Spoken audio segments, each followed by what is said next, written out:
Under plain polarised light, most of the grains are colourless and have very low relief, which means that they don't stand out from the section any more than any of the other minerals. One mineral grain has a brown colour.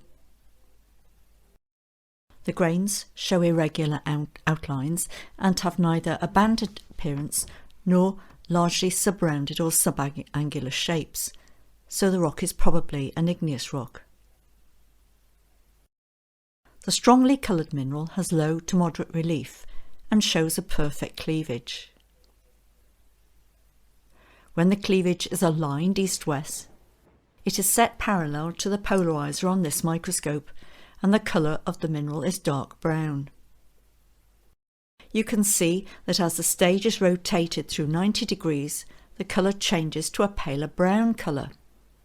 This colour change is called Pleochroism, and it's produced because the transmitted light is absorbed to different degrees dependent upon the refractive index, which varies with the crystal orientation. This mineral is Biotite Mica. Some of the biotite crystals show small round dark patches. These dark patches are formed by tiny zircon crystals in the biotite. Zircon contains naturally radioactive elements such as uranium and thorium, and the dark halos are pleochroic halos, and they're produced by the radioactive decay of these elements, damaging the surrounding biotite structure. The colourless grains are crystals of at least two other minerals. There is no colour change when the stage is rotated. Most of these crystals are quartz and feldspar. It is easier to see the crystals under crossed polars.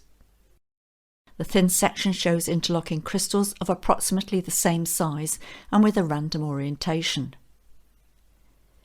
In this view, Biotite Mica shows up to second-order interference colours. These colours depend on the birefringence of the mineral, that is, the difference between the refractive indices of the mineral. As the slide is rotated through 360 degrees, the crystal goes into extinction 4 times.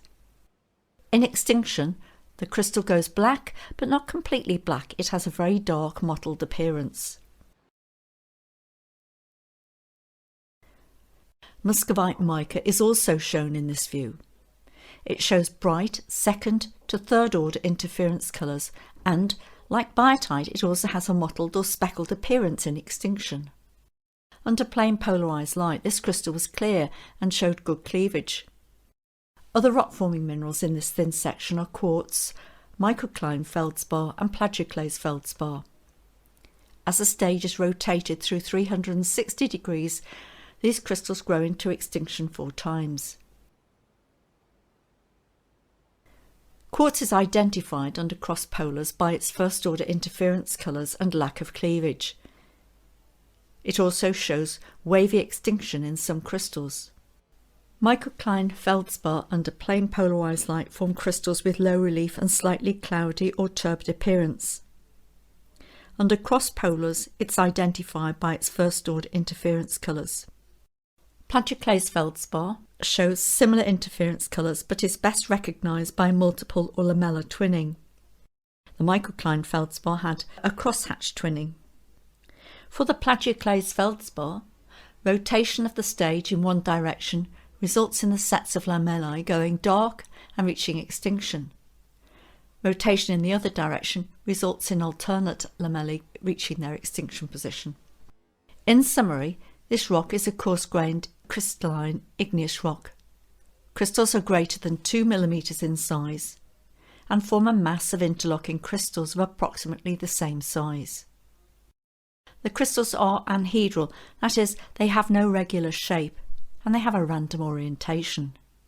This rock is made up of biotite, muscovite, quartz, plagioclase feldspar and microcline, and it is granite.